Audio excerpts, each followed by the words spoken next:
कैसे सेलेक्ट करके हमने लॉन्च किए। आई डोंट नो वो चल रही है कि नहीं चल रही। आगे ये वो इन्वेस्टिगेशन वाला जो स्कूल है, ये तो बहुत ये हमने स्कूल ऑफ इन्वेस्टिगेशन इस्टेब्लिश किया जी, जिसमें state of the art facilities थी 200 ट्रेनिंग्स के लिए। इसके अंदर हमने सारा ये क्वेश्चन करते हैं, ये कॉन्सेप्ट किसका है?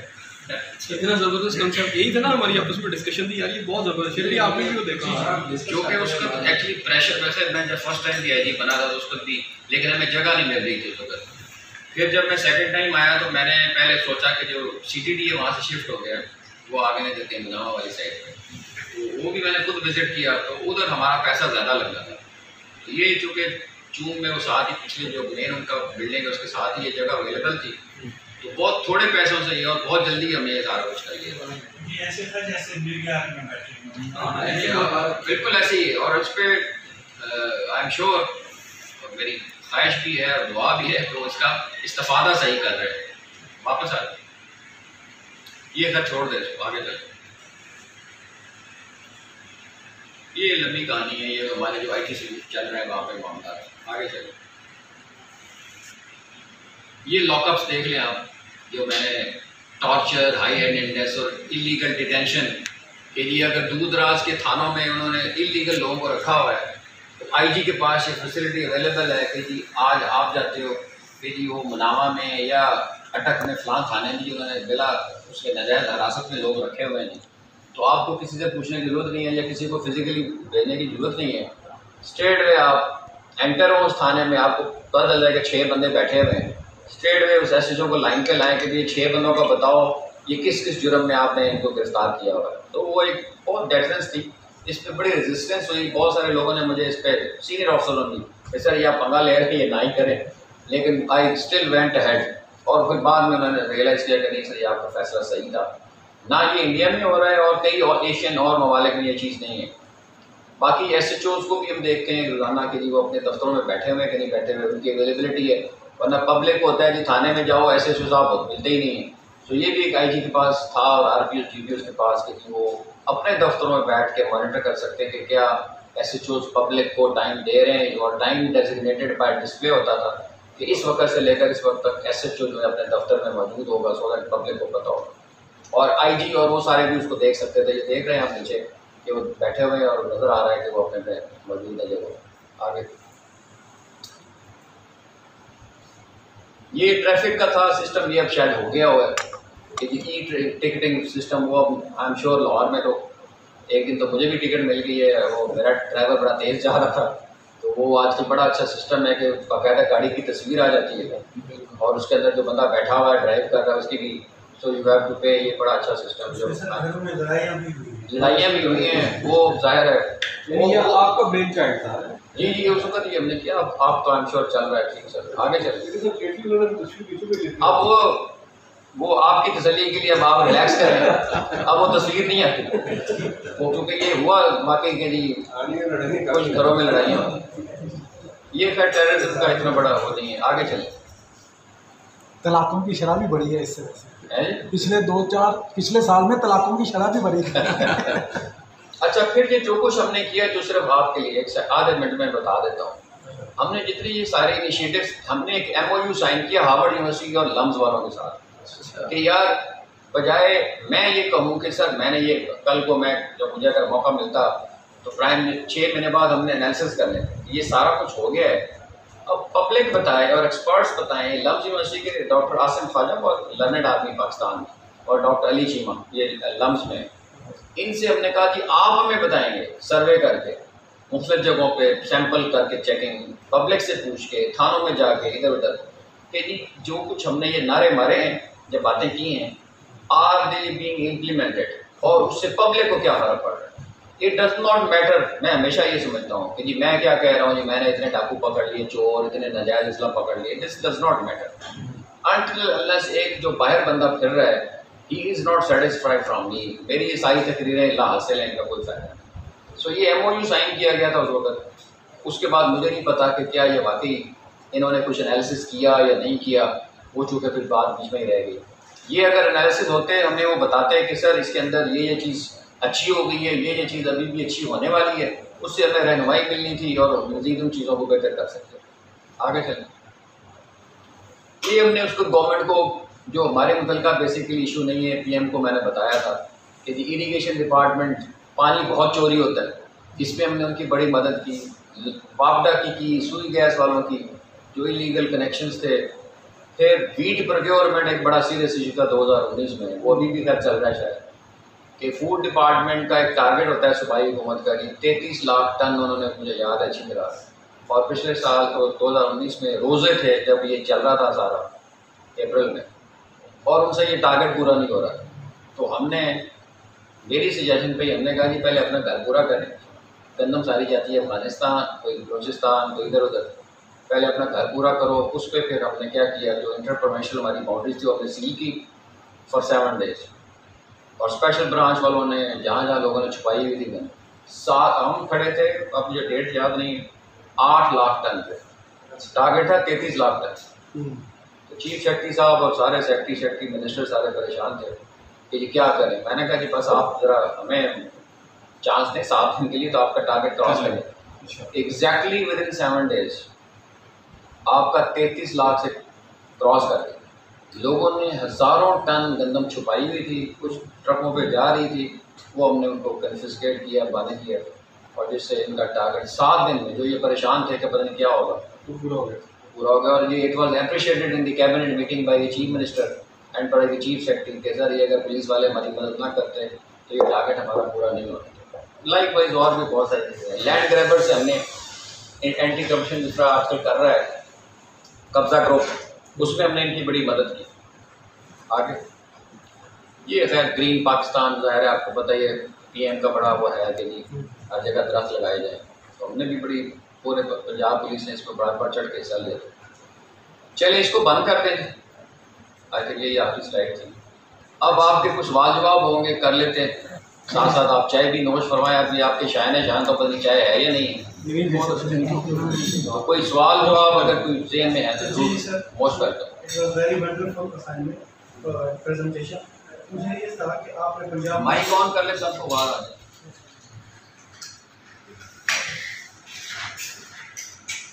सर, आपने एक बहुत अच्छे इनिशिएटिव लिए पंजाब पुलिस में।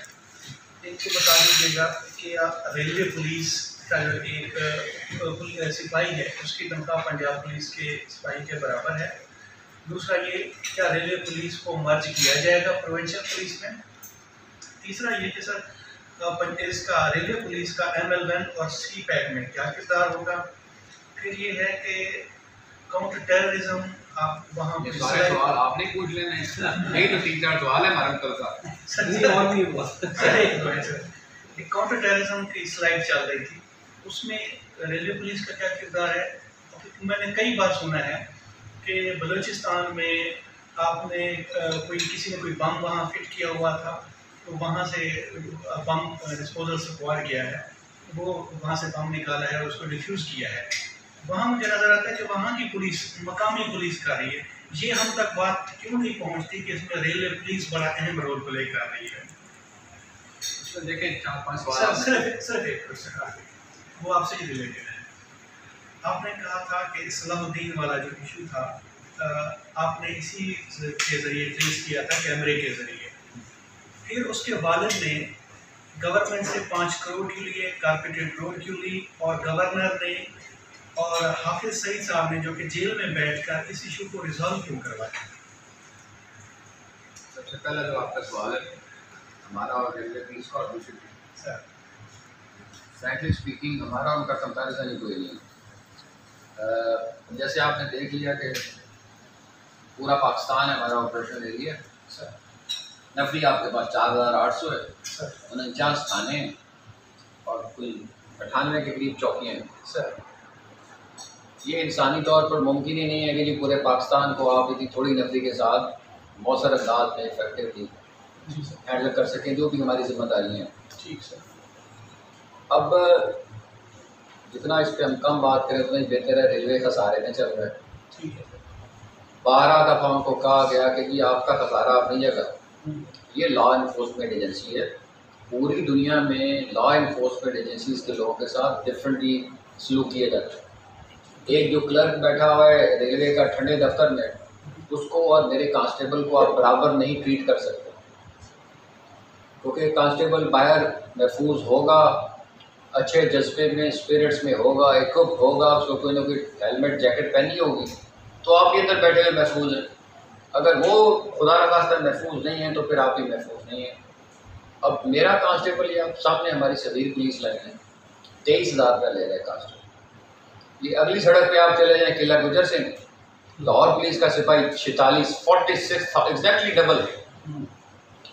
आप मुझे बताएं कि लाहौर में रहते हुए क्या जो मेरा कांस्टेबल है उसके भी वही मसले नहीं हैं, उसके भी बच्चे हैं, उसने भी ज़ाहिर है खाना पीना, कपड़े, ईद बकरीद सब चीज़ें, लेकिन रेलवे के अपने सीरियस इश्यूज हैं। बहुत अरसे से ये खसारे में जा रहा है, हम मांगते हैं नफरी, वो कहते हैं जी हमने बैन लगाया हुआ है, हमारे पास पैसे नहीं हैं। सो एक बहुत लंबी दास्तान है, इस पर हम जितना काम बोलें बेहतर है। हमने लिख के हम थक गए फ्रैंकली स्पीकिंग कि जी ये अगर आप देंगे तो फिर आप तो करें, जाए कुछ पिछले 4 सालों से कुछ नहीं मिला railway, not even single penny जिसको कहते हैं। मैं 100 रुपये मांगता हूँ, वो मुझे 60 रुपये देते हैं, 60 रुपये भी देते हैं। और उसके बाद यहाँ एक नया रिवाज है कि जो आईजी को बजट मिलता है वो जब मैंने इस्तेमाल करना है, फॉर एग्ज़ाम्पल अगर मैंने कंप्यूटर ख़रीदना है, पहले मैं दरख्वास्त लिखूँगा CEO को, जी मैं कंप्यूटर ख़रीद लूँ, मेरे पास इतने पैसे पड़े हुए हैं, सो लिहाजा मैं ख़रीद सकता हूँ। वो कहता है जी ख़रीद लें, महीना उसमें लग गया। जब वो अप्रूवल आ गया फिर मुझे उससे दोबारा इजाज़त लेनी है कि जी क्या ये जो कंप्यूटर 30,000 रुपये का आएगा मैं खर्च लूँ, उसको कहते हैं अथोराइजेशन। वो फिर दोबारा जाता है। अब क्या हो रहा है रेलवे के अंदर, 60 यानी 100 में से 60 रुपये आपको मिले, वो 60 रुपये भी खर्चने के लिए वो प्रोसीजर इतना लंबा है कि बजट अब इस तरह भी आप ऑलमोस्ट नया बजट आने वाला है, वो हमारा ऑलमोस्ट 30% बजट जो एलोकेटेड बजट है वो ज़ाया हो जाता है इसी चक्कर में अथोराइजेशन। तो मिनिस्टर साहब जब स्वाति साहब नए आए तो मैंने इनको गोशगुजार किया कि सर ये अथोराइजेशन वाला ड्रामा ख़त्म करें। एक 22 ग्रेड का आपने IG बिठाया हुआ है, अगर आपको उस पर ट्रस्ट नहीं है, या फॉर दैट मैटर मेरे SPs पे आप पेपरा रूल्स बने हुए हैं, जो वायलेट करेगा कल को फंटा लटकाएं, उसको उल्टा लटकाएं। बजाय आपके लिए हर चीज़ के लिए सुई भी खरीदनी है तो पहले अप्रूवल फिर अथोराइजेशन। सो 30% बजट हमारा उसमें सरेंडर हो जाता है, सर तो हम खर्च ही नहीं सकते और टाइम गुजर जाता है। सो रिसोर्सेज की सख्त कमी है, ह्यूमन रिसोर्स की कमी है, दूसरे रिसोर्सेज की कमी की वजह से जितनी अच्छी कारकर्दगी रेलवे पुलिस की हो सकती है नहीं है। हैविंग सेड दैट मैं फिर भी आपको पिछले 14 माह हो गए मुझे, अभी ये रिसेंटली ट्रेन का इंसिडेंट हुआ, 2 कांस्टेबल हमारे उसमें शहीद हुए, आपने प्रेजेंटेशन में भी देखा होगा। 32 लोग पहले शहीद हुए थे, एक हमारा कोरोना में भी ASI कराची का शहीद हुआ। जान की कुर्बानियाँ दे रहे हैं, उसके बावजूद भी वो रेलवे वालों का अपना एक हिसाब किताब है। सो हमारा उनसे कोई वो इशू नहीं है, हम अपना क्या कहना चाहिए जद्दोजहद हमारी जारी है, उनके साथ मिल जाएगा तो बहुत अच्छा है। दूसरा आपका सवाल था कि क्या सूबों में ये चली जानी चाहिए। महीना पहले मुझे मिनिस्टर साहब ने इस्लामाबाद बुलाया मेरे व्यूज़ लेने के लिए, क्या उनका ख्याल ये है कि इस रेलवे पुलिस को ख़त्म कर दिया जाए। मैंने कहा कि मुझे पूरी रेलवे पुलिस ने आज सुबह वास्ते दी, मैं जब आ रहा था, सिर्फ खुदा का वास्ता है मैं जाने में, बिल्कुल मैंने सुना। मैंने कहा मैं अब रिटायरमेंट के करीब हूँ, मैंने 35 साल पुलिस की सर्विस कर ली है, मैं आपको वो बात करूँगा जो एक प्रोफेशनल ऑनेस्ट ओपिनियन है।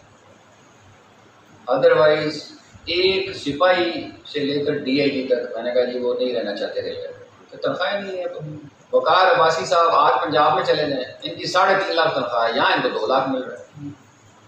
लाइक वाइज है ना, सिपाही को मेरे को 23,000 मिल रहा है, इसी तरह DIG को यहाँ 2 लाख है, वहाँ 3.5 लाख है। तो वाई शुड ही स्टे मतलब इन रेलवे पुलिस। बट मैंने कहा कि ये आप एक इतनी बड़ा ब्लेंडर करने जा रहे हैं, you are making a serious mistake. बहरहाल वो मैंने कहा डिसीजन आपका, मेरी राय में ये आप इसको फोर्स को नफरी बढ़ाएं, इनको रिसोर्सेज दें, टेक्नोलॉजी दें, ताकि इनकी कारकर्दगी बेहतर हो, ना कि आप इसको ख़त्म कर दें। क्योंकि तो वो चीज़ें हैं, एक तो ये एक्ट के तहत बनी थी, एक्ट ख़त्म करना पड़ेगा। दूसरे नंबर पे सीरियस कोऑर्डिनेशन इश्यूज हैं। इसका वजूद क्यों आया? 1970 तक पाकिस्तान वन यूनिट था, एक ईस्ट पाकिस्तान था, एक वेस्ट पाकिस्तान। सो कोई इशू नहीं था, एक ही आईजी था, वो सारे मामला देखता था। 70 से 76 तक इतने सीरियस इशू जब आपके सूबे बन गए, कुछ चीज़ें रेलवे पुलिस कर रही थी, थोड़ा सा जो हमारा वॉच एंड गार्ड, बाकी सारे सूबे कर रहे थे। जो चेयरमैन या जो मिनिस्टर था उसको इतना सीरियस प्रॉब्लम हो रहा था इंटरेक्ट करने के लिए, आईजीज मिलते नहीं थे, डीपीओज मिलते नहीं थे। सो इसलिए इसका के लिए अपना एक इंडिपेंडेंट पुलिस होनी चाहिए, इसका वजूद आया। और एंटी करप्शन रोल दिया गया है, जो सोचने की बात है कि वाहिद इदारा जिसको एंटी करप्शन रोल दिया गया, वरना पुलिस जो पंजाब में एंटी करप्शन सूबे का अपना मामला है, उनका अपना एंटी करप्शन इदारा है, फेडरल का तो अपना नैब है। लेकिन रेलवे पुलिस को 76 में मैंडेट या जिम्मेदारी दी गई कि आपने एंटी करप्शन रोल भी कर। लेकिन साथ ही क्या किया, जो डीएस है मेरे एसपी को उसके अंडर प्लेस कर दिया।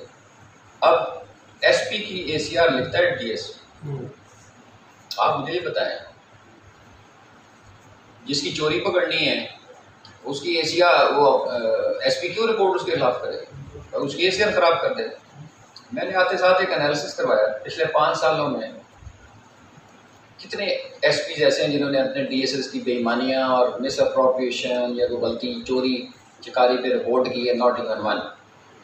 और ये मैंने मिनिस्टर साहब को बताया, मैंने कहा ये ऐसे ही you are policing your own boss. अब सीईओ जो है, जो सीईओ रेलवे है, वो मेरा बॉस है ऑन पेपर्स।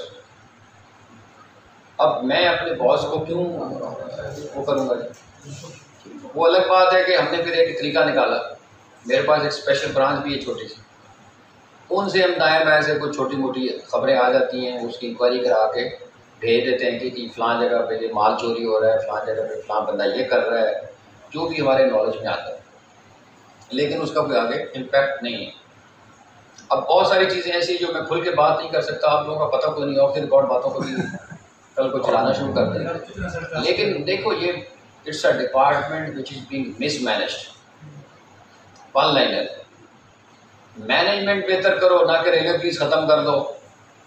रेलवे पुलिस पे आ रहा है आपका 2.6 बिलियन, 2.6 अरब रुपया रेलवे पुलिस का सालाना बजट है। पूरे रेलवे का बजट कुछ 94 अरब, उसमें से 94 अरब जब 97 अरब मुझे फिगर याद है, हार्डली 3% हमारे पे। उनको किसी ने कह दिया ये रेलवे पुलिस ख़त्म कर दो तो आपका ये सारा वजारा ख़त्म हो जाएगा। मैंने मिनिस्टर साहब को कहा कि जी 3% भी शायद ये नहीं हम पे लग रहा है, ये 3% बचाने के लिए आप लोग एक बहुत सीरियस गलती करने जा रहे हैं कि आपको 5 आईजी से रब्ता करना पड़ेगा, खुदा न खास्ता कोई मसला होगा, इंक्लूडिंग इस्लामाबाद। 8 एसपी हैं आपके पास इस वक्त, आपको 36 तो ज़िले हैं पंजाब के, और बाकी भी अगर मिला लें पूरे पाकिस्तान के ज़िले तो 154 ज़िले हैं आई थिंक पूरे पाकिस्तान में। तो आपको 154 डिस्ट्रिक्ट एसपीज़ या डीपीओ से बात करनी पड़ेगी, छोटा मोटा जो भी रेलवे का इशू है। तो क्या कोऑर्डिनेशन आप इसमें कर सकोगे? नहीं कर सकोगे। मैनेजमेंट बेहतर कर सकोगे? नहीं। अभी तो आपको एक आईजी से बात करनी पड़ती है, फिर आपको 5 आईजी से बात। और मैं ये भी कहा, आईजी के पास इतना टाइम नहीं है कि वो आपकी बातें सुने, वो सूबाई उसके सीएम के अंडर है, वो वफाक। मैंने कहा बहुत सारे ऐसा टाइम भी होता है, वफाकी हुकूमत एक पार्टी की है, और मैंने कहा जिस पीपल्स पार्टी की गवर्नमेंट है वहाँ पे आपको प्रॉब्लम आ रहे हैं, वहाँ उनका सूबाई मामला है, वो कहते हैं हम आपके नहीं सुनते। खैर, let's see now, decision is theirs. मेरी रेलवे पुलिस तो अभी भी सुबह शाम मुसल्ले बिछा के बैठी है कि किस तरीके से हमारी जान छूट जाए, क्योंकि ये खुश नहीं है, और वो वजह आपके सामने है कि खुश नहीं है। तीसरा क्वेश्चन क्या था? Bomb disposal. देखें, हमारे कैपेसिटी इशू है, हमारी ट्रेनिंग का स्टैंडर्ड वो नहीं है जो जिस बाकी उसमें है। हमारे पास बॉम्ब डिस्पोजल में 40 बंदे होने चाहिए, शायद 8 के 9 बंदे। रिसोर्सेज की कमी है, लेकिन जो कुछ भी हमारे बस में हम कर रहे हैं, ये सीटीडी जो काउंटर टेररिज्म है ना, ये बड़ा सीरियस मामला है, ये मजाक नहीं है। हम ज़रूर जो सूबाई सीटीडीज़ हैं उनकी मामलत लेते हैं, वो हमारी मदद करते हैं। बलोचिस्तान का तो इशू है टोटली डिफरेंट है, लेकिन खुदा न खासा जहाँ टेररिज्म हो, करते ज़्यादा काम वही है, लेकिन हम उनकी सिर्फ मुआवनत और वो करते हैं। लीड रोल उनका है, लीड रोल हमारा इसके अंदर नहीं है। रेलवे ट्रैक पे हाँ एग्जैक्टली, जो तो खैर ट्रैक तो जो आउटर सिग्नल है ना रेलवे स्टेशन के दोनों तरफ, वो तो प्योरली हमारा जुरिडिक्शन है। बाकी ट्रैक के ऊपर जब होता है ना, वो जिले ही दूध है। जिस तरह अभी हुआ ट्रेन एक्सीडेंट, ये FIR हमने नहीं करनी, ये घोटकी ज़िला जो DPO है वो उन्होंने करनी। तो इसी तरह जो इस किस्म का जो होता है ना, FIR वो दर्ज करते हैं। और मुझे तो अब सवाल भी हो जाए, लेकिन जो सबसे मेन इशू है बॉम्ब डिस्पोजल का, वो तो रेलवे पुलिस को फेस करना पड़ता है, क्योंकि यहाँ दिन रात एक दिन में लाखों ट्रैवलर्स आ जा रहे होते हैं, जिनके अंदर बहुत बड़ा चांस है बॉम्ब। देखें ये चीज़ जो आपने एग्जैक्टली बड़ा अच्छा सवाल किया आपने। जितने पैसेंजर्स ट्रैवल कर रहे हैं उनका सामान है, वो आप स्कैन नहीं कर सकते, ह्यूमनली पॉसिबल ही नहीं है। मैंने एक बैग उठाया हुआ है, 2 अटैची उठाए हुए हैं, उनको आप कैसे या तो खुलवाएं सारे को, एक एक चीज़ चेक करें खोल के, वो हो नहीं सकता। अगर एक ट्रेन में 2-2.5 हज़ार लोग ट्रैवल कर रहे हैं या 1000 भी कर रहे हैं, तो आप ये पॉसिबल ही नहीं है। कहा गया कि जी स्कैनर मशीन हमें लेके एयरपोर्ट्स पे लगे होते हैं स्कैनर, वो सामान उसके से गुजरता है, अगर उसमें कोई एक्सप्लोसिव या कोई वेपन या कोई चीज़ है, वो फ़ौरन डिटेक्ट हो जाती है, सामने स्क्रीन पे आ जाती है। लाइक वाइज जो फ्रेट है आपका, जो सामान बुक हो जाना है जी, अब उसके अंदर क्या है वी डोंट नो।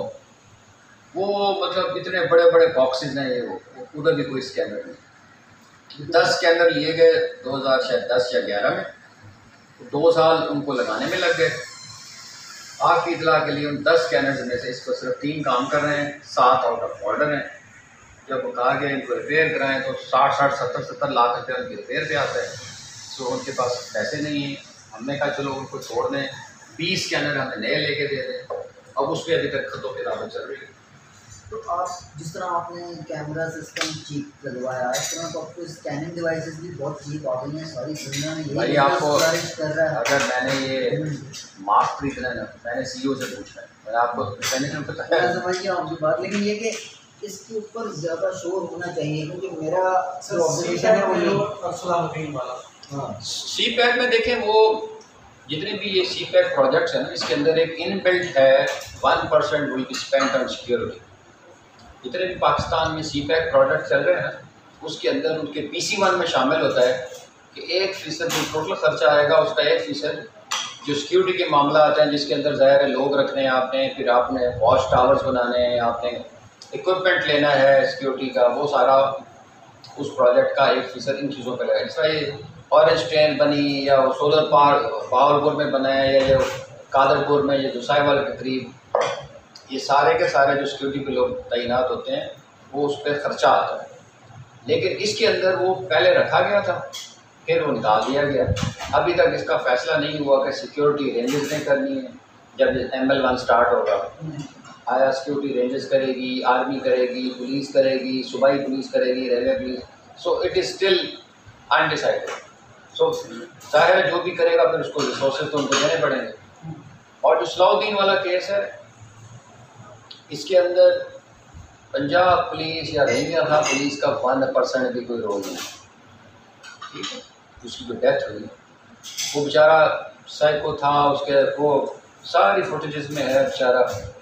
उनको जो उसके साथी थे लॉकअप में लोग बंद, उनको कपड़े उतार दिए उसने रात को, मुझे गर्मी लग रही मेरे पे पानी फेंको, वहाँ बाल्टियाँ ला रहे हैं, पानी उस पर फेंका जा रहा है। बेचारे को कोई इशू था, दरमियान में कुछ हुआ वो मैं आपको डिस्क्लोज नहीं कर सकता। वो डेथ हुई उसकी, और जो पैसा दिया गया वो मैं समझता हूँ कोई भी अगर मेरे से भी बंदा मर जाए तो मेरी, चूँकि मेरे कस्टडी में था ना, उसकी ज़िंदगी की हिफाजत मेरी जिम्मेदारी है। तो वो मेरा ख्याल उसके अंदर आपको खुश होना चाहिए कि चलो यार गरीबों का भला हो। कि आपको एतराज़ है इस पर? लेकिन पुलिस रिफॉर्म जरूर गई उसकी वजह से जी, पुलिस रिफॉर्म जरूर गई। बाहर रुकनी तो वो उसकी और वजूहत हो सकती है, ये नहीं।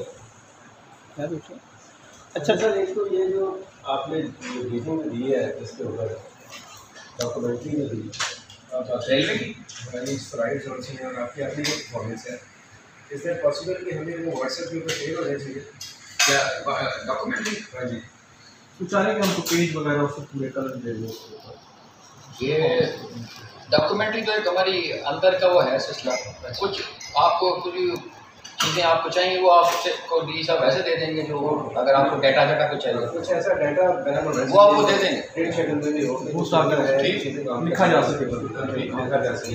अच्छा सर, रेलवे पुलिस का वो जैसे कहते हैं ना आधा तीतर आधा बटेर, ना रेलवे पुलिस है ना पंजाब पुलिस है, ना इनके पास रहने की जगह। रेलवे में बड़े बड़े बंगले हैं उनके पास, डीएस के पास या छोटे अमला उनके पास भी एकड़ों में जगह है। खाने के लिए उनके पास अच्छा मैस है, इनके पास रहने के लिए जगह नहीं, खाने के लिए रोटी नहीं, इंतज़ाम नहीं है, और पहनने के लिए जो वर्दी है उनके पास वो देखने वाली है, वो तरस आता है उन पर। और फिर इनकी प्रमोशन नहीं। एक कांस्टेबल आपका आता है, वो सारी उम्र रिटायर कांस्टेबल हो के वापस घर चला जाता है। इनकी प्रमोशन के हवाले से आपने कोई अब इक़दाम किए हों तो वो बता दें। और दूसरा, आप पंजाब पुलिस में रहे हैं, पंजाब पुलिस में जो हमारे पास जो मंशियात बिक रही है, गली मोहल्लों में बिक रही है, थानों की दीवारों के साथ मंशियात बिक रही है। कराची में अभी एक SHO पकड़ा गया रंगे हाथों, वो मंशियात फ़रोख्त करता हो, पूरा थाना उन्होंने 3 दिन पुरानी बात है। तो क्या पंजाब पुलिस में जो SHO लगते हैं वो मेरिट पे लगते हैं, सिफारिश पे लगते हैं, या पैसे का भी आंसर है? पंजाब पुलिस में तो मुझे आप माफ़ कर दें क्योंकि मैं आज कुछ बात आप रहे हैं इसलिए तो वो बड़ी अजीब सी बात लगेगी। मंशियात की मैं आपको ज़रूर बात कर देता हूँ, लेकिन ये बड़ा सीरियस इशू है। ये हमारे पूरे माशरे का इशू है, सिर्फ पुलिस का या साफियों का या एक तबके का नहीं। This is very very unfortunate. और अब जो उसके अंदर साइकोट्रॉपिक सब्सटेंसेस ऐसे आ गए हैं कि वो छोटी सी चीज़ है जो आप लेते हैं तो अगले 10-15 घंटे आप नाच रहे होते हैं और वो अजीब किस्म का माहौल। और उसके अंदर ज़्यादातर बच्चे बच्चियाँ जो स्कूल यूनिवर्सिटी को हैं, इस पे मैं आपको थोड़ा सा, क्योंकि मैं नारकोटिक्स मिनिस्ट्री में फेडरल सेक्रेटरी भी रहा हूँ कुछ अर्सा। जब मैं फर्स्ट टाइम IG था तो यहाँ से सीधा मुझे वहाँ भेज दिया गया, तो 10 एक महीने में रहा वो, फिर वहाँ से दोबारा इधर ही आ गया। उस पर मैं आपको थोड़ा सा गोश गुजार कर दूँ कि फेडरल लेवल पे जो ANF है, which is headed by major general, वो इस पर बहुत काम कर रहा है। इसके अंदर ये बड़ा लंबा सब्जेक्ट है, एक्चुअली वो आज शायद हमारे पास टाइम भी कम है। Pakistan coffee free status enjoy कर रहा है सिंस 2002। साथ हमारे अफ़गानिस्तान, अफ़गानिस्तान में कोई 41-42 मुल्कों के नेटो फोर्सेस बैठे हैं। वहाँ पे तालिबान ने ये ख़त्म कर दिया था कॉफ़ी कल्चर, जिससे ये सारा फ़ीम और ये हेरोइन शुरू हुई थी। माशाल्लाह ये नेटो फोर्सेस आई। अब वहाँ पे जब से ये 9/11 हुआ और ये टेररिज्म की जंग शुरू हुई, coffee cultivation in Afghanistan has increase by 63%। अगर 2000 या 2001 में लाख मन, अगर मिसाल दे रहा हूँ, लाख होती थी वो उसकी तार, वो 63% अब 1,63,000। बहुत सारे शोर मचाए गए, उनको कहा गया कि मेहरबानी करें, क्योंकि पोरस बॉर्डर है, कोई सील तो हुआ नहीं, अब तो खैर बारिश लग रही है, अब शायद ये कंट्रोल हो जाएगा। आप कोयटा से चमन जाना हो अपने, और सॉरी आगे कंधार, तो आप 4 घंटे में कंधार पहुंच जाते हैं कोयटा से। लोग बहुत सारे दिन के वक्त काम काज के सिलसिले में बॉर्डर क्रॉस करते हैं, शाम को वापस आके घरों में सो जाते हैं। ये उधर भी हो रहा है और इधर पेशावर भी हो रहा है। कोई मैकेनिज्म ऐसा नहीं है कि उनको चेक किया जाए कि वो गए तो क्या लेके गए, वापस क्या लेके आए। पोरस बॉर्डर है, फिर इधर उधर से घोड़ों पे, खच्चरों पे, ऊँटों पे चीज़ें आ जा रही हैं। सो जो हमें हिट कर रही है चीज़, वो बेसिकली अफ़गानिस्तान की सूरत हाल है, जिसकी वजह से मंशियात ये है। Demand and supply simple. एक जगह पे अगर पीने वाले बैठे हुए हैं तो वहाँ कहीं ना कहीं चीज़ पहुँच जाएगी इस वजह से। सो अगर आपने क्योंकि जो ANF कर रही है ना, वो डिमांड को भी ख़त्म करना चाहिए आपको। डिमांड कैसे ख़त्म होगी कि जो पीने वाले हैं उन पर थोड़ा, उनको इन्होंने रिहेबिलिटेशन सेंटर बनाए हुए हैं मुख्तलिफ जगहों पे, उनको वहाँ दाखिल करवाएं। पेरेंट्स की ज़िम्मेदारी है, मुआशरे की ज़िम्मेदारी है, यूनिवर्सिटियों की ज़िम्मेदारी है। लेकिन वो हमने सारा कुछ छोड़ दिया पुलिस पे। सिर्फ आपने पॉइंट आउट किया ना, आपके सवाल से भी मुझे यही ज़ाहिर हुआ है कि शायद ये सिर्फ पुलिस का इशू है। ये पुलिस का इशू नहीं है, ये मुआशरे का इशू है। आफ्टर ऑल, अगर मेरा बेटा या मेरी बेटी एडिक्ट हो गए तो किसका कसूर है?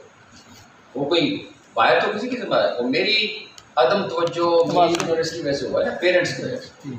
अब बच्चे बच्चियाँ रात 2 बजे बाहर फिर रहे हैं सड़कों पे, ग्लोरिया झील पे आप रात 2 बजे, अब तो खैर कोरोना की वजह से मामला वैसे बंद हो गया ना, सही।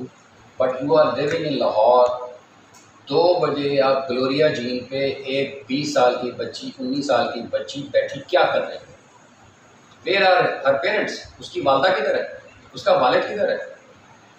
मोटरसाइकिल सुबह सुबह संडे आप चले जाएंगे, कुछ सड़कें हैं वन व्हीलिंग हो रही है सुबह सुबह 5 बजे, और मोटरसाइकिल माँ बाप ने लेके दे दिया अपने बच्चे को कि ये जाएगा ट्यूशन पढ़ेगा यूनिवर्सिटी जाएगा, सेम में शायद यही बात थी। और उसके बाद वो भूल गए देखना कि यार ये इसकी सोसाइटी उठना बैठा किन लोगों के साथ। सर बात करने का मकसद ये है कि इट्स अ जॉइंट रिस्पॉन्सिबिलिटी। मैं बयाना गया, वहाँ पे हर साल एक सेशन होता है इसी ड्रग्स के ऊपर, वहाँ पाकिस्तान के 2018 के इनिशिएटिव पे एक रेजोल्यूशन पास हुआ पूरी दुनिया में, जिसमें जो एजुकेशनल इंस्टीट्यूशन हैं वहाँ पे अगर कोई मंशियात बेचेगा उसको मैक्सिमम डोज मिले, क्योंकि आपकी आने वाली नस्ल का सवाल है ना कि ये आज बच्चा या बच्ची जिसने कल को मां बननी, वो अगर इस लत में पड़ जाएगी तो आगे आपका क्या बनेगा। अनफॉर्चुनेटली बहुत काम हो रहा है इसके ऊपर, बट सिर्फ ANF का काम नहीं है, सिर्फ पुलिस की जिम्मेदारी नहीं है, एक्साइज वालों की जिम्मेदारी है, ये हम सब की जिम्मेदारी है। मैं छोटी सी आपको बात करके इस इशू पर ख़त्म करता हूँ। मैंने as federal secretary vice chancellor जितने भी पाकिस्तान में यूनिवर्सिटीज़ हैं लिखा कि हम आगे एड्रेस करना चाहते हैं, लोगों को बच्चों को अवेयरनेस देना चाहते हैं कि इससे बचें, ये बहुत ख़तरनाक चीज़ है। लम्स के माशाल्लाह जो वाइस चांसलर साहब ने हमें जवाब ही नहीं दिया। KP के कुछ जो अच्छी अच्छी यूनिवर्सिटीज़ हैं, बादशाह खान और फलां उन्होंने कहा जी आप आएँ, कुछ और भी कुछ जो आपकी रिनाउंड यूनिवर्सिटीज़ हैं उन्होंने जवाब ही नहीं दिया, रिमाइंडर लिखा नहीं आया। What was the reason I don't know. अब होता क्या, एक बच्चा कहता है जी रात को मैंने ये टेबलेट खाई है जी, मैंने बड़ा अच्छा सबक याद होया जी, मेमोरी मेरी तेज़ हो गई, और चीज़ें जो मुझे घंटे में याद होनी थी मुझे 15 मिनट में याद, वो मेरा भी दिल कर रहा है। प्रेशर बहुत है ना, पेरेंट्स ने इतना हाथ में डंडा चढ़ाया हुआ, फर्स्ट आना है, टॉप करना है, तूने CSS करना है, वो इतना स्टूडेंट्स पे बच्चियों पे बच्चों पे प्रेशर है पढ़ाई का। और सारा फिर ये अच्छे, और शायद पेरेंट्स भी सच्चे, आगे बड़ा कॉम्पिटिशन सख्त है जाहिर है इस लाइफ के अंदर, तो एवरेज बच्चा तो चल नहीं सकता ना, you have to be in first 4-3। जब आपका बच्चा होगा तो कुछ ना कुछ बनेगा, वरना फारे। सो पढ़ाई का प्रेशर, पीयर प्रेशर, बहुत सारे प्रेशर्स हैं। बहरहाल ये एक अलग ही सब्जेक्ट है, टोटली इस पर बड़ी बात हो सकती है। हमने अमेंडमेंट्स प्रपोज की 1997 में, ये एक्ट बना था ये इसका एंटी नारकोटिक्स। 97 में जो चीज़ें थी, अब 2021 चल रहा है, बहुत सारी चीज़ें नई आ गई। आइस एक एक्सटेसी वो है जिसको गोली, इतनी सी गोली है 5000 की आती है, वो जो बच्चा लेगा वो सारी फ्रेश ताज़ा दम A1 जो मर्जी से करा, उसकी मेंशन ही नहीं था, वो हमने ऐड करवाई, सज़ाएँ ज़्यादा करवाई हैं, वो अभी तक असम्बली से पास ही नहीं हुई। और जो बंदा स्कूल कॉलेज यूनिवर्सिटी में बेचता हुआ पकड़ा जाएगा, वो जज की डिस्क्रिप्शन नहीं है कि जी मिनिमम इतने साल और ज़्यादा, उसमें ज़्यादा से ज़्यादा उसको सज़ा दी जाएगी। सो सज़ाएँ भी देंगे, सारा कुछ होगा, लोग पकड़े नहीं जाते हैं, but again demand and supply, जब तक आप डिमांड ख़त्म नहीं करेंगे सप्लाई का सोशल रिस्पॉन्सिबिलिटी, इस सब बेसिकली मुआशरे की जिम्मेदारी। अच्छा बट साहब कोई सर वो रेलवे की प्रमोशन पॉलिसी पे जो लोग, मुझे तो 4 लोग याद करते हैं पंजाब पुलिस में, वो प्रमोशन भी एक वजह है कि ये बंदा आया था, इसने हमारे रुके हुए पति कितने ऐसे की प्रमोशन है, यहाँ पे भी धड़ाधड़ प्रमोशनें हुई हैं। लेकिन कुछ हमने इस पर प्रमोशन पॉलिसी चेंज की है कि मैं समझता था कि इसके अंदर ये चीज़ें ऐड होंगी इनकी कॉम्पिटेंस के पॉइंट ऑफ व्यू से, क्योंकि मैं ये समझता हूँ कि जो रेलवे पुलिस का एक SP है या DSP है, उसको उसी लेवल का होना चाहिए कैलिबर उसका और उसका जितना हमारे बाकी सूबाई है। लेकिन यहाँ बदकिस्मती से वो नहीं है। मसलन एक junior command course Punjab police में मैं BAD ट्रेनिंग था, उसको तो हमने शुरू कराया था, जो DSP से SP की प्रमोशन के लिए। बाकी जगहों पे हो रहा था, यहाँ हमारे DSP नहीं वो कर रहे थे। मैंने 2 DSPs को कोर्स करवाया सियाला में। इसी तरह जूनियर कमांड कोर्स जो हमारा वॉल्टन में है, फ्रैंकली स्पीकिंग क्योंकि रिसोर्सेज नहीं है, उसका वो स्टैंडर्ड नहीं है, ट्रेनिंग इंस्टीट्यूट में इतना होना चाहिए। सो मैंने चूंग और जो सहाला है वहाँ अपने इंस्पेक्टर 5 भेज के हमसे उन्होंने खैर अच्छा खासा पैसा भी ले लिया, लेकिन मैंने कहा नो इशू, कोई मसला नहीं है, पैसे लगाएंगे हम। ट्रेनिंग उन्होंने वहाँ से की है और लकीली जो हमारे सियाला गए थे वो एक हमारी बच्ची ने टॉप किया वहाँ पे, रेलवे पुलिस, पंजाब पुलिस भी थी वहाँ पे, FIA भी सारे लोग थे, और इस तरह एक ने 3rd पोजीशन या 4th शायद 5th लिए। तो स्टफ़ बुरा नहीं, थोड़ा सा गाइडेंस चाहिए, रहनुमाई चाहिए। ये अतीक साहब SP बने बैठे हैं, आप कह रहे हो जी वो सिपाही रह जाता है। वो इनके बहुत सारे लोग हैं जो माशाल्लाह ऊपर आए हैं। इंस्पेक्टर्स की डायरेक्ट रिक्रूटमेंट थी, वो मैंने रोक दी है। DSI हमारा डायरेक्ट आता है, प्रमोशन से भी आते हैं। अल्हम्दुलिल्लाह यहाँ प्रमोशंस का हिसाब से कोई इशू नहीं है, प्रमोशन हमारी टाइम पे होती है। अच्छा IG साहब, बहुत शुक्रिया, तो आपने हमें पढ़ा एक आपकी हॉस्पिटल आप कंक्लूड करने लगे? नहीं, मैं क्वेश्चन आपसे करने लगा हूँ। दूसरा मेरा बीइंग नवी जर्नलिस्ट और मैंने आपकी वो सारी जब स्टेप्स आपने लिए जब आप IG ट्रेनिंग में आई थी, तो मुझे तो ये लगता है कि वो बेसिकली लोगों को पता नहीं चल रहा था, छोटे छोटे स्टेप थे, लेकिन वो रेवोल्यूशनाइज आपने किया। पिछले दिनों IG पंजाब जो है ना, वली साहब से मैंने स्पेशल इस पर मीटिंग की, और अभी भी जो चल रहा है पंजाब पुलिस में वो आप ही के इनिशिएटिव है जिस पर काम हुआ। तो मैंने उनसे क्वेश्चन किया था कोई नया स्टेप आपने लिया हो, तो उसके ऊपर उनके पास कोई आंसर नहीं था। उन्होंने कहा कि हम जो ऑलरेडी हम उसी को कर लें तो बड़ी बात है, यानी कोई नया स्टेप मुझे वहाँ पे नज़र नहीं आता। तो मेरा क्वेश्चन ये है कि आपने जहाँ बहुत सारे स्टेप वहाँ लिए, जैसे आपका खिदमत सेंटर्स वगैरह, तो रेलवे पुलिस में भी कोई एक ऐसा या 2 या 3 स्टेप ऐसे हैं जिसे हम पे यार ऐसे रेवोल्यूशनरी स्टेप हैं कि जिससे आगे चल के इन द लॉन्ग रन ये जो है बड़े फ्रूटफुल हो? देखिए यहाँ बहुत स्कोप है, मतलब मैं फ्रेंकली स्पीकिंग मेरा बेसिकली देखें वेलफेयर एक ऐसी चीज़ है कि जो इंसान जाहिर है वो अच्छे तरीके से रहना चाहता है, उसको सैलरी की ज़रूरत है, उसके बीवी बच्चे हैं, सारा कुछ है। पर बदकिस्मती से देखिए हर चीज़ का जो डिपेंडेंस है ना वो फाइनेंशियल है। हट हटा के आपको हर चीज़ के लिए पैसा चाहिए, एवरीथिंग हैज़ अ कॉस्ट।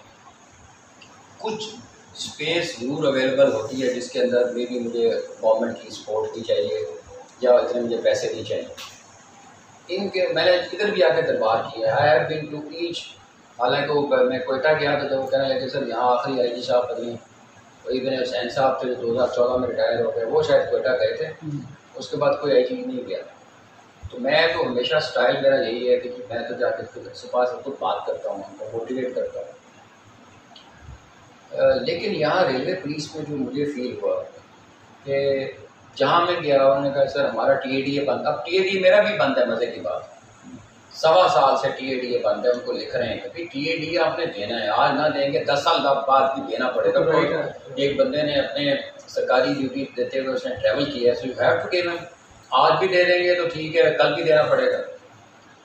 छोटी सी ऐसी मिसाल दे रहा हूँ, 196 लोग हमारे रिटायर हुए हैं from railway police last 7-8 years, जिनकी पेंशनें अभी तक नहीं मिली। उनमें से 16 ऐसे हैं जो यूनिफॉर्म में बंदा जो लॉ एनफोर्समेंट एजेंसी का रुकन है उसको आप एक अलग से ट्रीट करते हैं, जो कि उसकी जिम्मेदारियाँ और तरह की।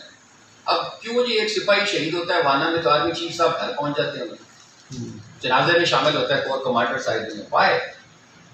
यही वजह है कि आपने उनकी फैमिलीज़ को जो बेचारे भी फिर रहे हैं रीएश्योर करना है कि जी ये इसने मुल्क और कौम की खातिर जान दी है तो हम लुक आफ्टर करेंगे आपको। हम इसलिए लोग जाने दे रहे हैं ना, खुदा ना खास्ता आज ये हम छोड़ दें, कल को मेरे कहने में तो कोई इधर गेट पे खड़ा नहीं होगा कि जी आप। रिस्क है बॉम्ब एक्सप्लोजन का, लेकिन लोएस्ट स्टाफ है बॉम्ब डिस्पोजल का या स्कैनिंग का, ये बहुत सीरियस इशू है। लिख के भेजा है। देखें इक्विपमेंट तो एक दूर की बात है ना कि जी मेरे पास वो सूट होना चाहिए जो बॉम्ब डिस्पोजल, मेरे पास मेटल डिटेक्टर होना चाहिए, एक्सप्लोसिव डिटेक्टर होना चाहिए, वो एक अलग इशू है। बंदे ही पूरे नहीं, 9 बंदे हैं इस वक्त पूरे पाकिस्तान में हमारे पास बॉम्ब डिस्पोजल। पेशावर से अब चमन में कुछ होता है तो एक बंदा पेशावर बैठा हुआ है, एक कोयटा अपना बेहतर बैठा हुआ है, सखत बैठा हुआ है, एक उधर, 9 बंदे क्या करें, कहाँ लगाया?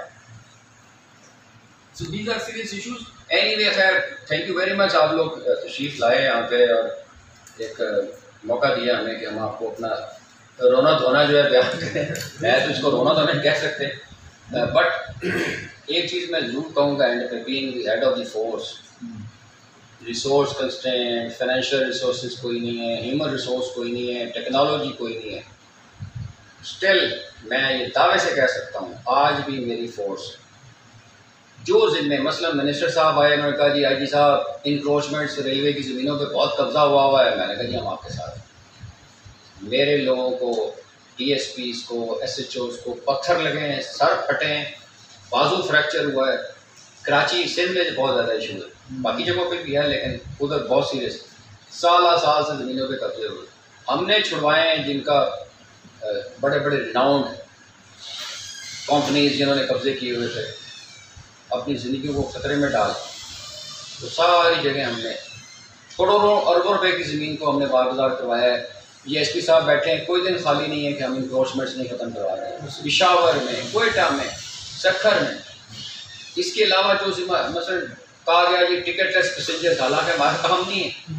शेख रशीद साहब मिनिस्टर थे, हाजी साहब ये लोग बगैर टिकटों के सफ़र करते हैं, तो ये आपने टिकट चेक करो कि क्या उसको कहते हैं, क्या होता है जो टिकट चेक करना जिसकी जिम्मेदारी है, वो उनकी जिम्मेदारी। हमने पता नहीं कितने लोग 2-2.5 हज़ार पकड़े, जुर्माने हुए, 1,41,00,000 रुपया उनसे रिकवर करते हुए।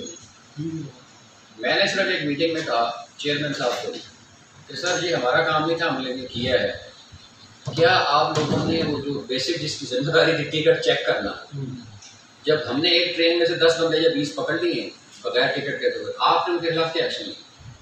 जब आप किधर थे, पुलिस की तो जिम्मेदारी नहीं। सो ये सारे इश्यूज हैं, मतलब उस पर जितना काम बोला जाए उतना ही है जो इन्होंने सवाल किए है। डिस्पाइट ऑल दिस, ये हमारे पास कुछ भी नहीं है, ये फिर भी लोग जाने देने के लिए तैयार है और जाने दे भी रहे हैं। और मैं I am thankful to Allah और इन फोर्स का कि चलो आज भी मेरी बात सुन रहे हैं। शायद उनको ये उम्मीद है कि शायद ये हमारे लिए कुछ कर जाएगा। यही एक है ना, हम भी, मैं भी खुद उम्मीद पे कहना चाहिए कि कायम अल्लाह ताला ज़रूर करम करेगा। कोशिश हमारी जारी है, जहाँ तक मेरी सर्विस है थोड़ी रह गई है, जितना हो सका ठीक है। मेरे बाद जो आएगा यकीन वो भी यही यूनिफॉर्म पहनेगा, तो मुझे यकीन है वो भी यही एफर्ट्स करेगा। इसी पे हम आज की करते हैं। आप ये अगर यादगार शोधा पे फातह कर लें, फिर अगर आप ज़्यादा थक नहीं गए तो रजिस्ट्रेशन अपॉइंटमेंट देख लें, अगर थक गए तो समझ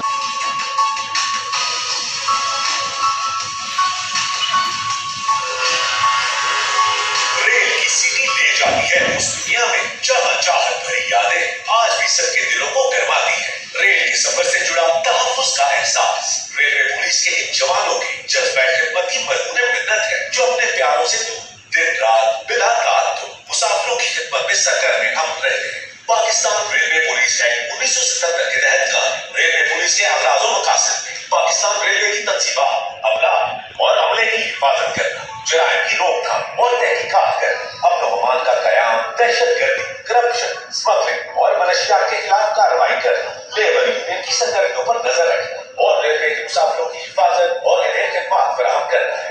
inspector general Pakistan railway police की सरबराही में 2 DIGs और उनके मातहत 8 डिविजनल SP रेलवे पुलिस के 49 स्थान, 93 पुलिस चौकियों, 8 पुलिस लाइन्स और पुलिस ट्रेनिंग स्कूल और लाहौर के ऑपरेशंस की निगरानी करते हैं। IG railway police Arif Nawaz Khan की जानिब से वफाकी वज़ीर रेलवे आजम खान सवाती और चेयरमैन रेलवे हबीबुर रहमान गिलानी के विजन के तहत CEO रेलवे निसार अहमद मेमन और महकमा रेलवे के दीगर अफसरान के इश्तिराक से रेलवे पुलिस में जामिया इस्लाहात के अमल का आगाज किया जा चुका है। इस सब में रेलवे पुलिस एहलकारान के देरीना मसाइल को हल करने के लिए promotion policy, recruitment policy, transfer posting policy, training policy और वेलफेयर पॉलिसी वज़ा करने के साथ साथ खुद एहतसाबी के फरोग के लिए जजा और सजा का निजाम भी कायम कर दिया गया है। कोरोना वायरस के शिकार एहलकारान और पुलिस सेवा के शोहदा के लिए खुसूसी मराठी पैकेज की मंजूरी दी गई है। रेलवे पुलिस के 33 जवान जामे शहादत नोश कर चुके हैं, जिनको खिराज तहसीन पेश करने के लिए central police office railway Lahore में यादगार शोहदा तामीर की गई है। रेलवे पुलिस मुलाजमीन के लिए सेंट्रल पुलिस ऑफिस में सब्सिडाइज्ड कैफेटेरिया और तमाम रेलवे पुलिस लाइन्स में सब्सिडाइज्ड मेस कायम किए गए हैं। रेलवे पुलिस की जानिब से जून 2020 से अब तक गैर कानूनी क्रॉसिंग करने वाले अफराद के खिलाफ 550 मुकदमात का इंदराज अमल में लाया गया है। साल 2020 के दौरान बिला टिकट सफर करने वाले 17,212 से ज्यादा अफराद को 1,34,00,000 रुपए से ज्यादा मालियती जुर्माने किए गए हैं। अलावा रेलवे अराजी पर कब्जा माफिया के खिलाफ खुसूसी बढ़ाई जा रही है और इस सिलसिले में अपना रेलवे को भरपूर ताउन फराहम करते हुए जनवरी 2020 से अब तक रेलवे की जमीनों पर नाजायज काबजी के खिलाफ 707 मुकदमा भी दर्ज किए जा चुके हैं।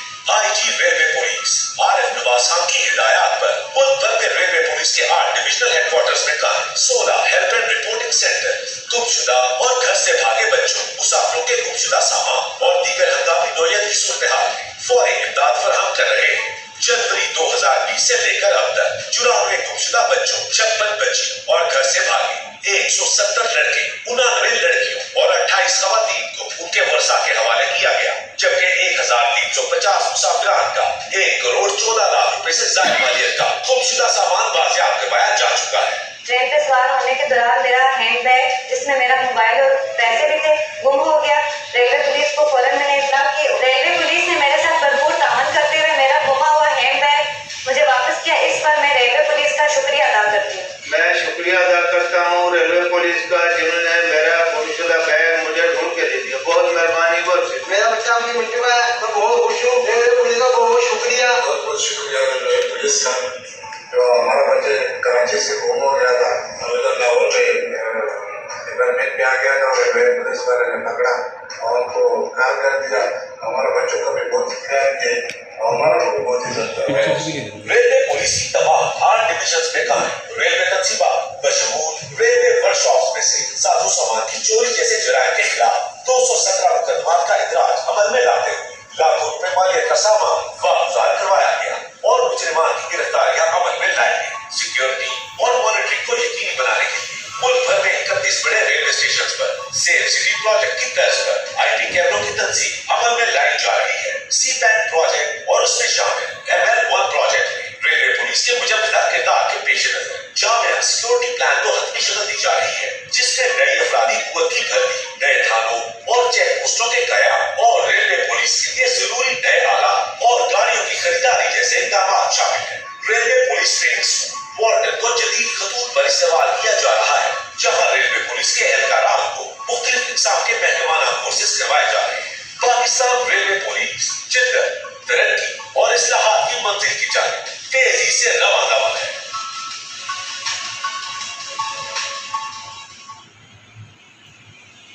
बेसिकली हमने इस थोड़ी सी देर 5-1 मिनट की डॉक्यूमेंट्री में एक पूरा आपको होल पिक्चर जो है वो दे दी है।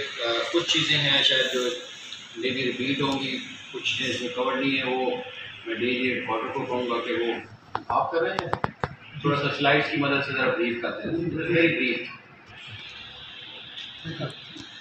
उसके साथ काम कर रही थी GRP के तहत। आफ्टर 77 जो है it was Pakistan Railway Police Act 1977 was it emerged out of that previous law, and now it is being operated through this act. Next, please. Mandate of the Railway Police, Pakistan Railway Police is the safety of passengers, certainly, and the goods transported. Number 2, the protection of railway lands, property, and infrastructure. Then prevention, inquiry, investigation of offences, especially it is the only law enforcement agency which also has the anti-corruption power. Right. Next, please. Jurisdiction. The whole jurisdiction of railway police is the whole Pakistan, wherever the railway track goes. So we cover that area. So entire infrastructure of Pakistan Railways and inside running trains over complete railway network. So basically all the railway tracks within the railway station, outer signals, the area between outer signals, and any area beyond the outer signals. That is covered. It is in the collaboration with the local police. So next, please. The responsibilities: protection of railway property, personnel, crime control, maintenance of law and order, counter-terrorism, anti-corruption, as I just mentioned, anti-smuggling, anti-narcotics, monitoring of labour unions, as you saw in the presentation, assistance to railway passengers. We have the facilitation centres. You will see this last slide. This is just an overview organogram of the railway police, how it operates. It is headed by the commander, Inspector General of Police, and who is assisted by the 2 staff officers as DIG headquarters and operations. And their auxiliary support, they have the DIG admin, as you see, Mr. Atik sitting here. He is performing the dual function. And these all are assisted by different deputy superintendent of police, and then there is an organogram of SHOs and other staff. So this is a chain of command. This is a basic chain of command, or organogram as we call it. Next please. So this is the overview of the infrastructure. The total track, as you can see, in Pakistan it is 11,881 kilometers. But at present, operation track is 7,791 kilometers.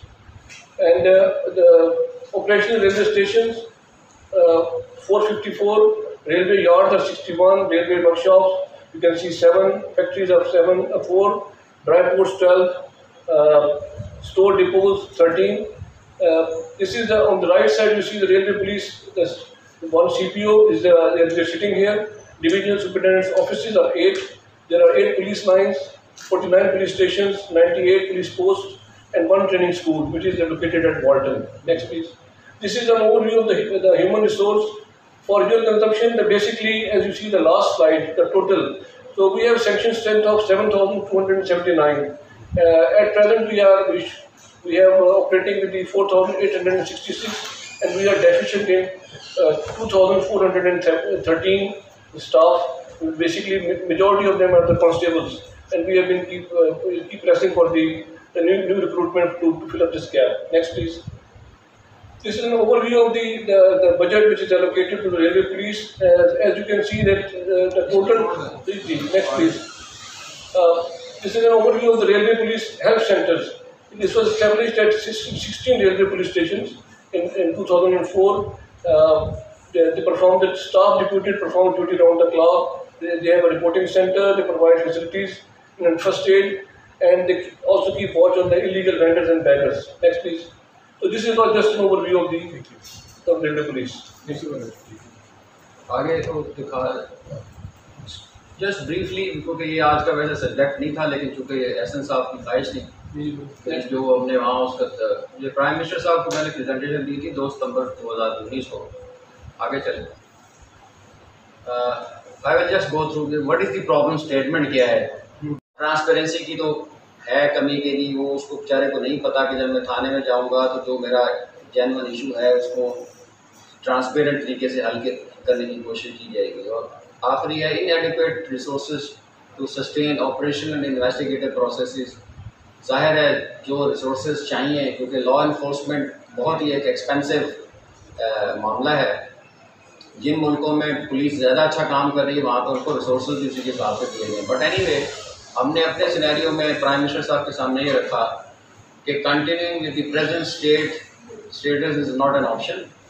Reforming the police is the only way forward. ये उनके सामने रखा गया कि जी इस तरह इन हालात को लेके आगे चलना कोई ऑप्शन नहीं है. हमें इस पुलिस को रिफॉर्म करना पड़ेगा, इसके अलावा आप आगे नहीं चल सकते. आगे चलें. अब ये वो हमने एनालिसिस जो पेश किया उस वक्त, ये जस्ट आपकी अपनी कंजप्शन के लिए जो कि इनकी ख्वाहिश थी. उस वक्त हमने जो एनालिसिस होता है या जो भी आप करते हैं वो हमेशा इंफॉर्मेशन बेस्ड और डाटा बेस्ड होना चाहिए, ज़बानी बात करने की बजाय. सो हमने जो लोग पुलिस के जिनके मामला थे, वो इश्यूज़ थे, जिन्होंने पुलिस के साथ रब्ता किया मुख्तलिफ इश्यूज़ पे, आप ये देख लो कि 6 महीने में, ये 2019 का जिक्र है, 1 जनवरी से 30 जून तक 26 लाख लोग हमारे जो पंजाब में थाने हैं, कोई 720 के करीब, 12 करोड़ का सूबा है, 26 लाख लोगों ने पुलिस के साथ रब्ता किया मुख्तलिफ हवालों से. अब क्या उनके इश्यूज़ क्या थे? 20 लाख के करीब तो है कि जी वो पुलिस खिदमत मराकज़ में गए, अपने जो भी उनके इश्यूज़ थे, कोई लाइसेंस बनवाना था, कोई गुमशुदगी की रपट लिखवानी थी, या जो भी उनके इश्यूज़ थे. ट्रैफिक ऑफिस में गए 6, उसमें 10 लाख वो थे, 6 ट्रैफिक के पास गए, और जो फ्रंट डेस्क पे कुछ छोटी मोटी रपट्स दर्ज करानी थी, तो 20 लाख लोग वो थे. और जो बाकी क्राइम सर्विसेज जिनका कोई चोरी हो गई थी या कोई वो होना था, क्राइम हो गया था, डकैती हो गई थी, वो भी 5,31,000 थे. सो अगर आप राइट वाला जो पाई चार्ट देखें कि जो क्राइम रिपोर्टें के सारे इशू की, वो कोई 26% लोग थे, और बाकी सारे के सारे जो थे वो अपने छोटे पैटी इश्यूज़ के लिए थाने में आए या पुलिस के साथ उन्होंने जो इंटरेक्ट किया. ये मैं सारी इसलिए बात कर रहा हूँ कि एनालिसिस करने चाहिए थे कि ये सारा इशू है क्या, आगे आपको सारी चीज़ें क्लियर होती हैं.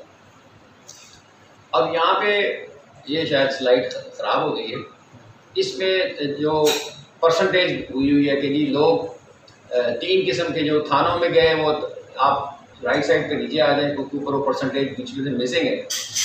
तो जो लोग पुलिस स्टेशन में गए वो 9 लाख के करीब थे, जो खिदमत मराकज़ में वो 10 लाख थे, और जो ट्रैफिक ऑफिस में गए वो 6 लाख से कुछ थे। सो 26 में से हार्डली कुछ 9 लाख लोग थाने में गए जिनका जेन्युइन कोई ऐसा मामला। बाकी सारे वो थे जिनका 2 मिनट 4 मिनट 5 मिनट का काम था, लेकिन वो खार हो रहे थे थानों में जाके बैठाए मॉनर साहब की उस पर रहमो करम पर है, 2-2 घंटे बिठा के वो 500 रुपया लेके उसके लिए 2 रपट लिखती है 2 लाइनें। सो उस चीज़ को डू अवे करने के लिए सारा कुछ किया गया। तो ये खिदमत सेंटर को आपके जी एग्जैक्टली आगे चले। अब क्या इशू क्या था, रिफॉर्म करने के लिए क्या तजवीज़ किया गया कि क्या होना चाहिए। अब आप ये देख लें कि सबसे ऊपर जो पहला है पुलिस रिलेटेड सर्विसेज डॉक्यूमेंट्स, 79.5% लोग वो थे जिनका कोई छोटा छोटा पैटी इशूज़, कागज़, कोई डॉक्यूमेंट, कोई वो चाहिए जी। 80% ऑलमोस्ट लोग वो गए। इसको एड्रेस करने के लिए हमने खिदमत मराकज़ बनाए। फिर जो होता है ज़ख्मी हो गया बंदा हॉस्पिटल में गया, वो डॉक्टर कहता है जब तक पुलिस नहीं आएगी जी तो मैं इसको डॉकेट इशू नहीं करूँगा, क्योंकि उसके बगैर आपकी FIR दर्ज नहीं हो सकती। तो वो पहले जाता था थाने में, थाना उसको एक कागज़ देता था, वो लेके उधर जाता था, फिर साथ वो एक अफसर को जाना पड़ता था, डॉक्टर उस वक्त तक उसको एंटरटेन नहीं करते थे। सो व्हाट वी डिड, हर डिस्ट्रिक्ट हेडक्वार्टर में हमने काउंटर बना दिए। कोई बंदा खुदा न खास्ता किसी वजह से कोई जख्मी हुआ है, हॉस्पिटल आया है, तो स्ट्रेट वे काउंटर पे जाता था, काउंटर वाला उसको इशू करता था, वो डॉक्टर के पास जाके उधर ही उसकी ट्रीटमेंट डॉक्टर जो भी होना है वो वापस थाने में ऑनलाइन, इट इज़ ऑनलाइन, ये कंप्यूटराइज है सारा कुछ। अच्छा, फिर हमने मोबाइल खिदमत मराकज़ बना दिए क्योंकि हर जगह इसकी आउटरीच नहीं थी, जो हमने स्टैटिक बनाए थे। ये 2019 में ही हमने फिर गाड़ियों पे ये मोबाइल जो एक प्री डिजिग्नेटेड शेड्यूल रूट के तहत जाते हैं इलाकों में, और उनको जो जो इश्यूज होते हैं 14 सर्विसेज उधर ही एट द स्पॉट मिल जाती हैं। ट्रैफिक ऑफिस, फ्रंट डेस्क, उससे क्या हुआ नीचे लिखा हुआ है, उससे आउटकम क्या हुई, पब्लिक को उससे क्या फ़ायदा हुआ। नो वेट, कोई इंतज़ार नहीं था, कोई सिफारिश की ज़रूरत नहीं थी, उसके लिए कोई करप्शन की ज़रूरत नहीं थी, क्योंकि वो जो लोग बैठे हुए थे ज़रा बेहतर सिविलियन जो IT क्वालिफाइड लोग हैं उनको वहाँ बिठाया गया था। इधर पुलिस का कोई ताल्लुक नहीं था इन लोगों से। उससे थोड़ा सा हमारा आहिस्ता आहिस्ता इमेज बेहतर होना शुरू हो गया। जो माइनर डिस्प्यूट्स नेक्स्ट लिखा हुआ है जो 15.5% है, वो हमने जो रेजोल्यूशन कमेटीज़ बनाई, जो KP में जिस तरह नासिर दुरानी मरहूम ने सिस्टम क्रिएट किया था कि जिन लोगों के छोटे छोटे इश्यूज़ हैं, जो 5, 6, 8 बंदे प्राइवेट लोग बैठ के थाने में ही एक कमेटी जो जिसके अंदर एक सेक्रेटरी होता था वहाँ का पुलिस का, वो बैठ के उनकी बात सुनते थे और वो उधर ही बैठ के रेजोल्यूशन करके पब्लिक और वो घरों को चले जाते थे। इससे ये जो हमारे लोगों को करप्शन का एक बनता था कि जो बेसिकली पुलिस से रिलेटेड इशू नहीं है, हमारा उससे ताल्लुक़ नहीं बनता, लेकिन वो हमारे लोग पैसे लेने की खातिर ये चीज़ें कर रहे थे, वो हमने इसके अंदर सजेस्ट किया कि ये एक रेजोल्यूशन कमेटी बननी चाहिए जो पब्लिक ही बैठ के उनके पैटी इश्यूज़ को सॉल्व करे। उससे हमारा जो नीचे आउटकम क्या हुई या होनी थी, पब्लिक का ट्रस्ट हम पे बढ़ना था, उनका एतमाद का लेवल हम पे बढ़ना था, और जो हमारा लोड है थाने के ऊपर वो इसमें कम होना था। इसके लिए एक अमेंडमेंट की जानी थी कानून के अंदर, जो होम डिपार्टमेंट को भिजवाई गई, और मुझे नहीं पता उसका क्या बना। फिर कोर क्राइम जो असल इशू जो हमारे मुतलका जिसको कहना चाहिए कि जिसमें हमें एफर्ट की ज़रूरत थी या हमें कुछ करना था, वो था कोर क्राइम 5% टोटल। इस सारे मामले में जो थाने में असल पब्लिक का इशू, वो बाकी सारी ऑलमोस्ट वो 95% बनता है, और ये है कि किसी के साथ कोई चोरी डाका हो गया, कोई और ज्यादती हो गई, तो वो सिर्फ 5% था। सो उसके लिए भी हमने स्पेशल इनिशिएटिव बनाए, वो मैं आपको बताता हूँ कि थाने हमने जो बाद में प्राइम मिनिस्टर साहब ने मियाँ वाली में प्रपोज किया उसका, और बाद में वो हमने क्या इनिशिएटिव था, उसमें हम क्या करना चाह रहे थे।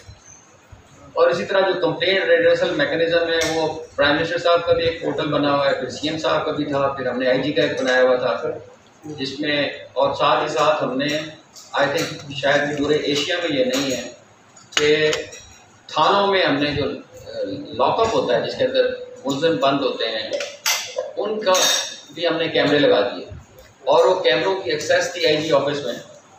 मैं भी वहाँ बैठ के, और इसी तरह मेरे जो स्टाफ ऑफिसर्स थे बैठ के, पंजाब के जितने भी थाने थे 720, हम एंटर हो सकते थे किसी भी डायरेक्टली उस लॉकअप में।